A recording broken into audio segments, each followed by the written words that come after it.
Module 1, Introduction to Wholesaling and Co-Wholesaling. Let's first start with what is wholesaling. Wholesaling in real estate is when you buy low and you sell low. This is different from retailing.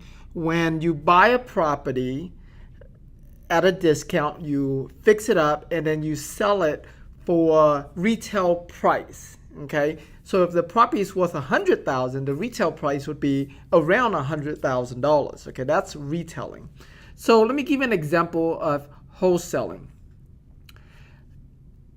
Let's say the property is worth $100,000 and it needs $10,000 in repairs. Okay, you as an investor would get this property under contract, let's say for $60,000. And if you take the value, okay, minus repairs, you would be in this deal at about 60 cents. I'm sorry, 70 cents on the dollar. Okay, based on these numbers, right? Because you have 100,000 minus, minus 10,000, so you're down to 90,000, right? Because of the 10,000 repairs you have to put in. So 60,000 out of 90,000 is about a 30% discount there. Okay, so you ended up for about 70 cents on the dollar. And let's say you sold this deal to an end landlord buyer, okay, for $70,000. Basically, you would have made an assignment fee of $10,000.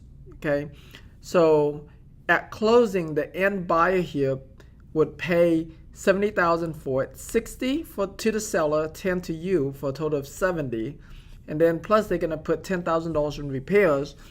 So this buyer will be in this deal at $80,000, and they can either sell it for $100,000 or keep it as a rental. Okay, so that's wholesaling.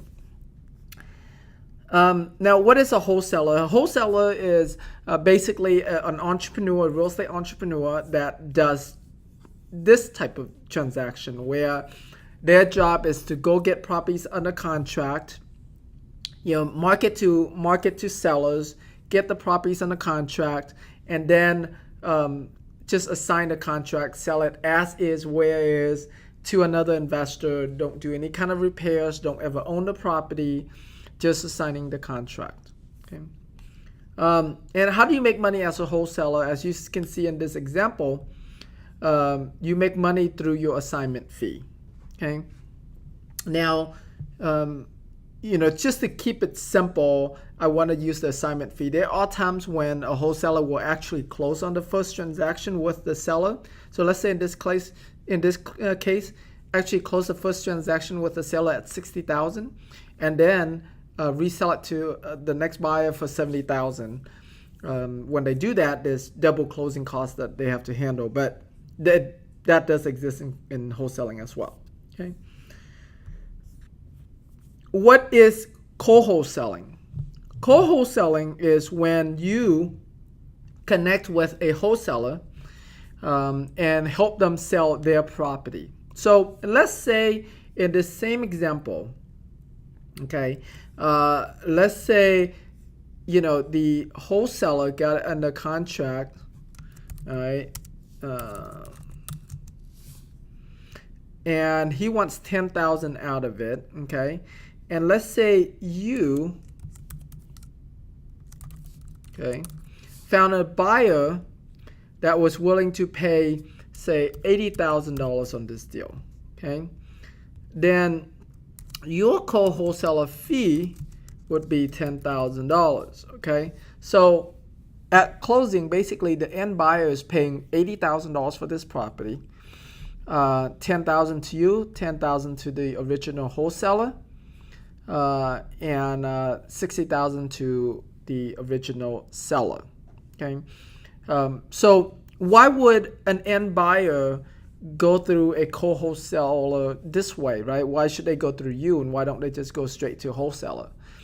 And there's many reasons, but one of the major reasons is that the end buyer might not know the wholesaler or not know about the deal, right? And you're the one that have access to the deal that they don't have access to. That could be one way. Or it could very well be that, let's say, this wholesaler wasn't asking $10,000 assignment fee. Let's say this wholesaler was asking a $20,000 assignment fee. And this wholesaler was willing to split that $20,000 assignment fee with you. So that way you make $10,000 and they make $10,000 for you bringing them the buyer, because perhaps they don't have a buyer, right? Remember, most wholesalers out there, they're not using this strategy that I'm teaching you about contacting landlords where you're able to sell the properties for more.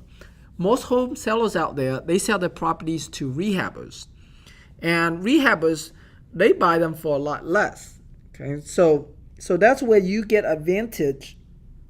And that's why you have advantage over their buyers, is because you're going after a completely different type of buyers that they're going after, and you're finding buyers that's willing to pay more for the property because they're not looking to make a quick buck flipping it. They're holding on to it for, who knows, 3, 5, 10 years, right? So they're looking for the long term. As long as it can cash flow, that's what they're interested in. And so that's why they're willing to pay more for the property. All right, so what's the benefits of wholesaling and co-wholesaling? As you can see in this transaction, there's practically no risk because you never actually own the property. You never actually put up money to buy the property, right? You're just simply assigning the contract, right? Get it in the contract, basically get it in contract as is, and you sell it as is. You don't do any kind of repairs. You don't put any kind of money or credit into it. And these type of deals happen much, much faster than if you were to buy the property, close on it, borrow money to fix it up, and then 3-4 months later, after it's done repairing, put it on the market and wait for it to sell. Okay, wholesaling and co-wholesaling, they can happen in as little as hours sometimes, or days. But generally speaking, definitely under 30 days. It's very rare that a wholesale deal will go more than 30 days.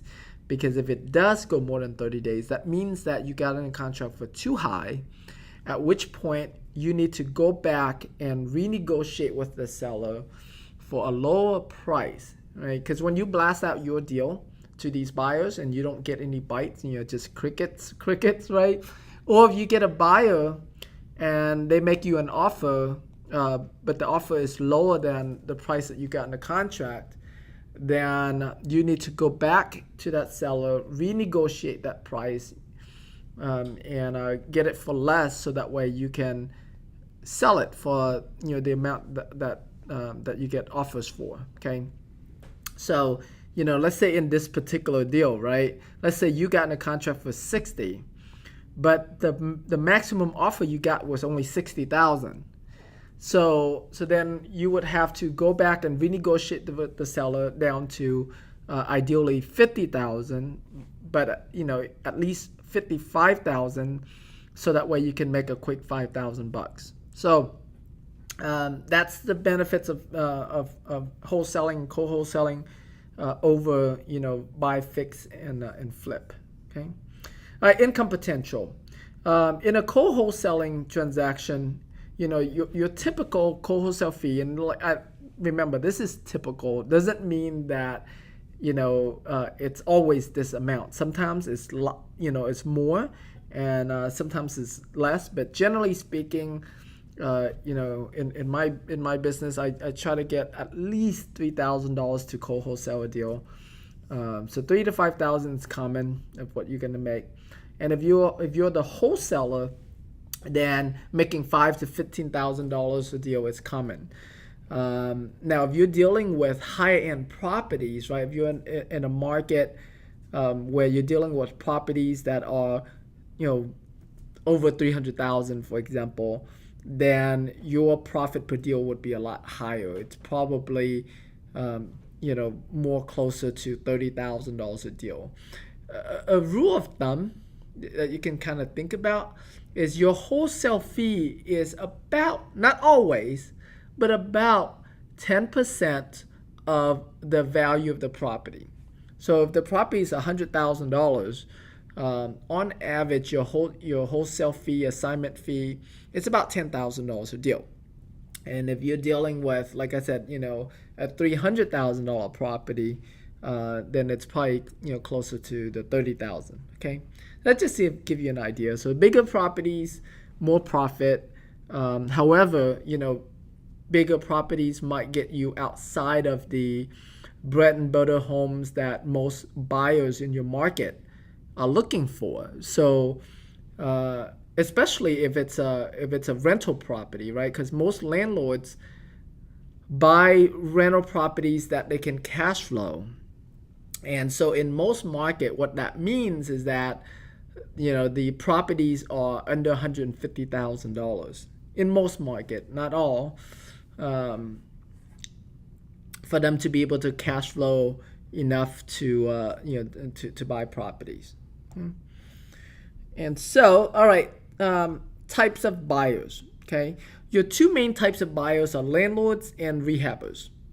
Landlords are people who buy, fix it up, and rent it, and they typically will pay 80 to 90% of value. Okay, 80 to 90% of value, or about 1% per month net cash flow. What that means is that if the property is worth $100,000, okay, if the property is worth $100,000, and let's say that they all in, like, and let's assume that it can rent for $1,000 a month, which is 1,000 is 1% of 100,000. Okay, $1,000 a month net cash flow. All right, that's after taxes, insurance, maintenance, things like that. Okay, now that doesn't include mortgage. For the to keep this simple, I'm just gonna assume that they pay cash for this property. Okay, if they mortgage it, then of course they're not gonna make 1,000 months cash flow because they have to still pay for their mortgage. All right, so if it's a property that's worth $100,000 and it can net them $1,000 a month, then a lot of landlords will buy that property for $100,000. So they will buy it at value. Now, let's say it can only let's say it only rent for $900 a month, okay, instead of $1,000 a month. Then they would want to be all in, meaning their purchase price, their repairs, closing costs. They want to be all in for no more than $90,000. Okay, and from our perspective, we kind of say that as 90% of value. Okay, so that gives you an idea of how landlords look at some of these deals. Okay, rehabbers, these people buy, fix, and then sell it retail to a retail buyer that's going to move in and live in this house. They typically get a conventional loan. Okay, and so rehabbers, because they need to cash, they need to sell the property now. They need more equity so that way they can sell the property and still make a profit. So they will generally pay 70 to 80% of value, and rehabbers doesn't calculate based on cash flow because they're not renting the properties. Okay, and so as you can see, ideally for you to sell as many properties to landlords as you can, okay, because they'll pay you more and they'll buy multiple properties from you to build a portfolio. Okay, all right, types of funding. Generally, these buyers, they will buy with either using their own cash, using private money, or using a hard money lender. Okay, in case you don't know what a private money lender is, is an individual that loans money on real estate. So for example, my sister had loaned me money on a rehab property that I did before, and so that would make her my private lender. Okay. Now, if I go through a hard money lender broker, then yeah, that would be that they're not private lenders. They typically broker private money. So let's say I didn't know my sister, and let's say it's not my sister, someone else's sister, or the hard money lender's sister. The hard money lender will broker their sister's loan, as an example. It could be their friends, it could be their clients, right? And in brokering that loan, they make their brokerage fee, and that's how they make their money. And that's a hard money lender. Okay. All right. I hope that gives you a base understanding of what wholesaling is and what co-wholesaling is. I look forward to teaching you on the next module.